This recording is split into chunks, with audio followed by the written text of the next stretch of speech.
दो छाया ग्रहों को यदि छोड़ दिया जाए तो जून 2024 के इस महीने पर 7 के 7 ग्रहों का गोचर परिवर्तन हो रहा है। और इस समय पर कुछ ग्रहों के गोचर परिवर्तन होंगे तो वहीं कुछ ग्रह उदित होंगे। तो एक ग्रह ऐसा है जो वक्री अवस्था में आ रहा है।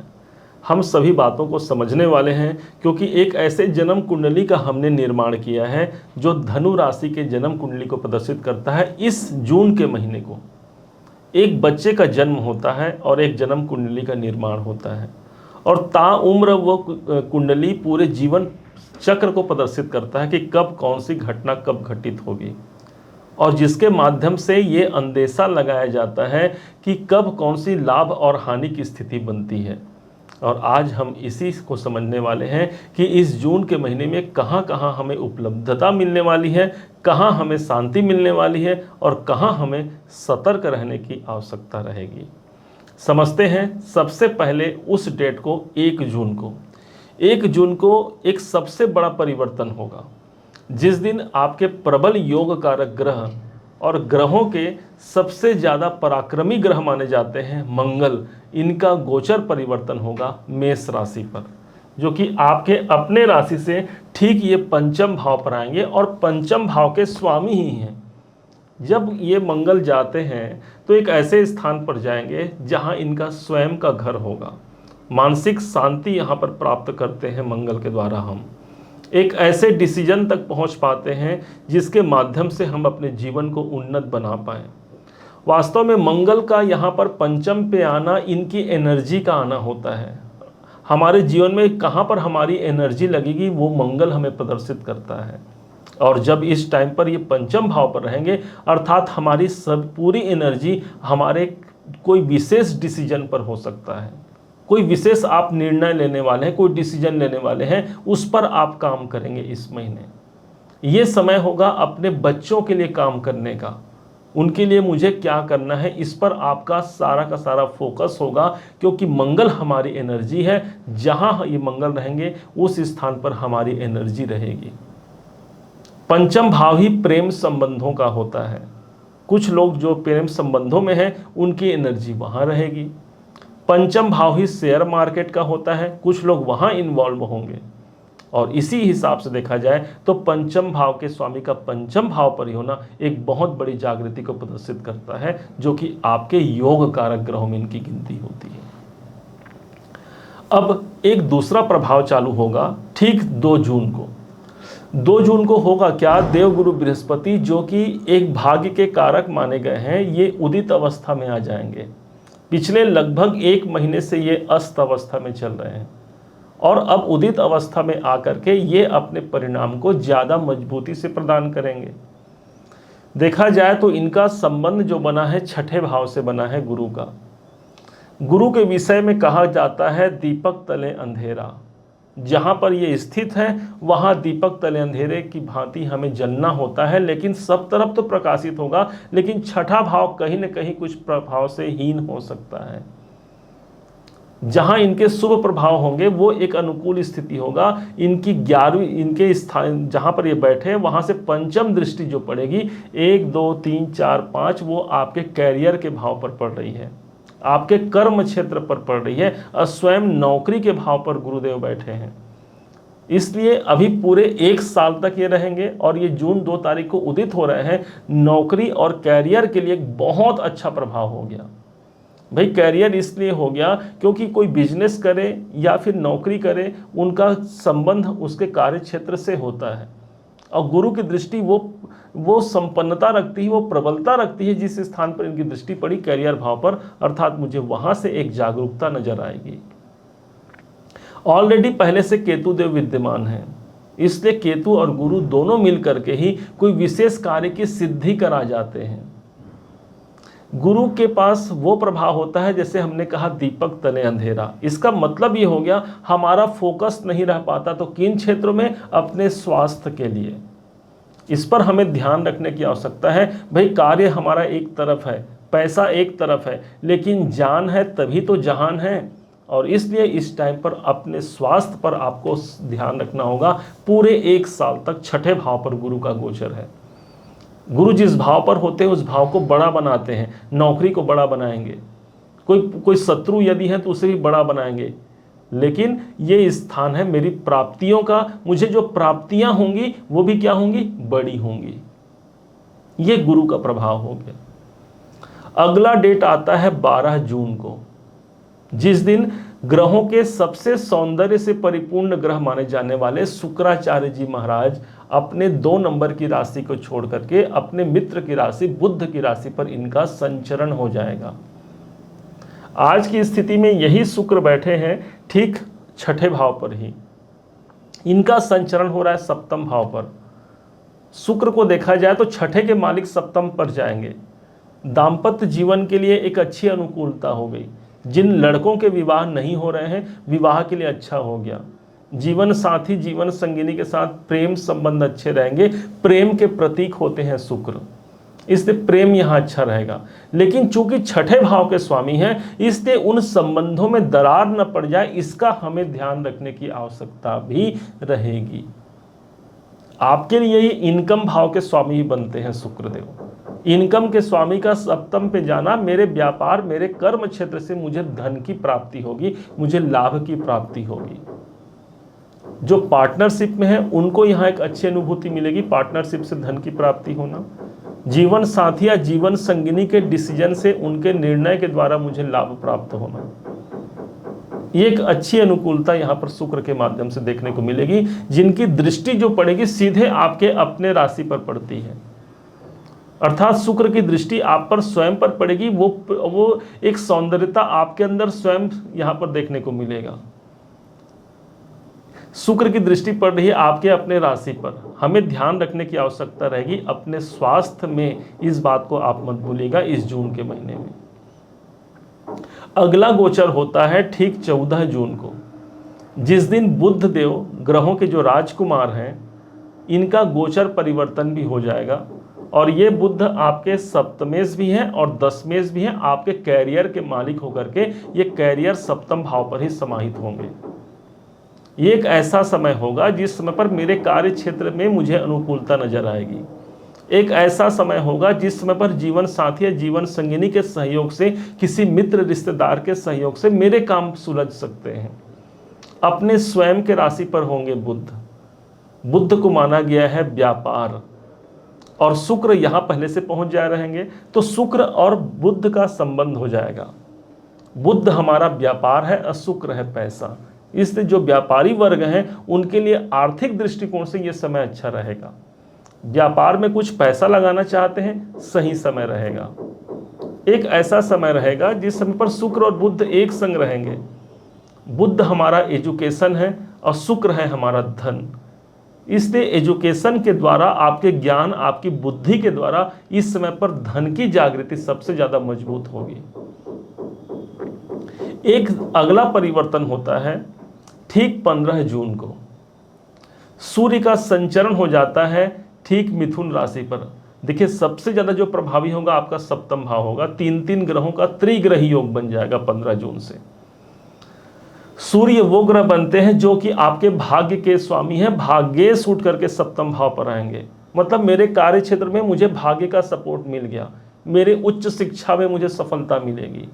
जो विद्यार्थी हैं उच्च शिक्षा प्राप्त कर रहे हैं, 9वां भाव है उच्च शिक्षा का होता है। जो लोग दूसरे विवाह के लिए सोच रहे हैं, कई लोग प्रश्न आता है कि भाई द्वितीय विवाह का योग कब बन रहा है, तो प्रथम विवाह हमारा 7म भाव है और द्वितीय विवाह के लिए हम 9वां भाव को देखते हैं। उसके स्वामी 7म अर्थात विवाह भाव पर आ रहे हैं। द्वितीय शादी का योग बन सकता है जो लोग चाहते हैं उनके लिए। एक नए पार्टनर की जो तलाश कर रहे हैं जो लोग, वो इस समय पर प्राप्त कर सकते हैं। अब सूर्य यहाँ पर आएंगे तो इनकी दृष्टि आपके अपने राशि पर पड़ेगी। एक तरफ आपको स्वास्थ्य में ध्यान रखने की आवश्यकता है, लेकिन यहीं पर सूर्य का प्रकाश मिल गया अब, तो वो नया नेम फेम, वो प्रतिष्ठा प्राप्त करना, ये सूर्य का कार्य हो गया। आपके अपने राशि पर उनका प्रभाव होगा, आपके लगन पर, आपके ऊपर स्वयं सूर्य का प्रभाव होगा।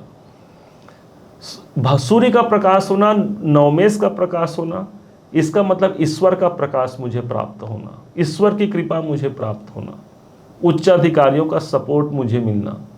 वो इस समय पर जो आपके सीनियर हैं, जो बॉस हैं, उनके साथ आपके जो संबंध रहेंगे वो इस समय पर मित्रवत रहेंगे। सूर्य नवमेश है ना, तो पिता के द्वारा भी इस समय पर मित्रवत संबंध स्थापित होंगे। कुल मिलाकर के सूर्य का ट्रांजिट अच्छा है। शुक्र, सूर्य और बुध तीन ग्रह आपके सप्तम भाव पर जाकर के बिजनेस, व्यापार, कैरियर के लिए एक अच्छा संबंध इसे माना जाएगा। सूर्य को जब भी प्रसन्न करना है, क्योंकि अपने मित्र के राशि पर जाएंगे इसलिए कोई खराब स्थिति नहीं होगी, लेकिन सूर्य को जब भी प्रसन्न करना है, भानु प्रिय नमस्कार, सूर्य भगवान को आप प्रणाम कर सकते हैं। अब एक सबसे महत्वपूर्ण गोचर होगा 29 जून को, जिस दिन ग्रहों के दंड नायक माने जाने वाले हमारे शनिदेव हैं, और यही शनिदेव वक्री अवस्था में आ जाएंगे। ये सबसे बड़ा परिवर्तन यदि आप मैं कहूँ तो ये जून के महीने का होगा, क्योंकि शनिदेव एक लंबे अवधि तक चलने वाले ग्रह हैं और पूरे अपने इस गोचर काल में करीब करीब 2 से 3 बार ये वक्री हो जाते हैं। अब ये वक्रत्व स्थिति इनकी आएगी 29 जून से लेकर के 15 नवंबर तक इनकी स्थिति बनी हुई है। ठीक शनिदेव चल रहे हैं आपके तीसरे घर पर, ये एक अच्छा प्रभाव होगा। वक्री स्थिति पर आकर के ये पुनः धन से जुड़े हुए काम निपटा जाएंगे, क्योंकि अब इनका अटेंशन सिर्फ तीसरे घर पर नहीं बल्कि द्वितीय भाव पर आ जाएगा। और आपके लिए तो भाई द्वितीय की ये स्वामी होते हैं, धन के स्वामी ही शनिदेव हो गए। कोई बड़ा धन लाभ चाहते हैं तो ये समय आपका समर्थन करेगा। कोई परिवार कुटुंब में आप कोई बड़ा इवेंट चाहते हैं, कोई मांगलिक कार्य चाहते हैं, तो शनि का प्रभाव आ गया है। और जिस भाव के जो मालिक रहते हैं उनके वक्री स्थिति पर आना, अर्थात वो भाव आपका जागृत हो गया। बस शनि को हमको यूज करना है। हमने यूज करना का मतलब क्या है, या तो एक तो हमको उनके प्रभाव को लेना है, अर्थात तीसरे घर पर है। कई लोग संघर्ष को महसूस कर रहे हैं, कई लोगों का काम ऐसा भी हो सकता है जो समय पर वो कार्य सिद्ध नहीं हो पा रहे हैं, मेहनत कर रहे हैं, अपना समस्त प्रयास करने के बाद भी कोई काम है जो नहीं बन पा रहा है। शनि कहीं न कहीं प्रभावित है। किसी भी कार्य में यदि विलंब हो तो समझ जाइए शनि है। और इस समय पर शनि को यदि यूज करना है, यूज करके हम इसका लाभ ले सकते हैं। शनि मांगते हैं धैर्य, शनि धैर्य की परीक्षा लेते हैं, शनि कड़ी मेहनत मांगते हैं।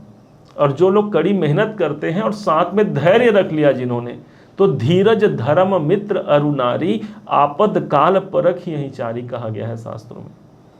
तो सबसे पहला जो धर्म है वो धीरज रखना है हमें, और वो जो व्यक्ति धैर्य रख लिया उसी का कार्य सिद्ध होता है।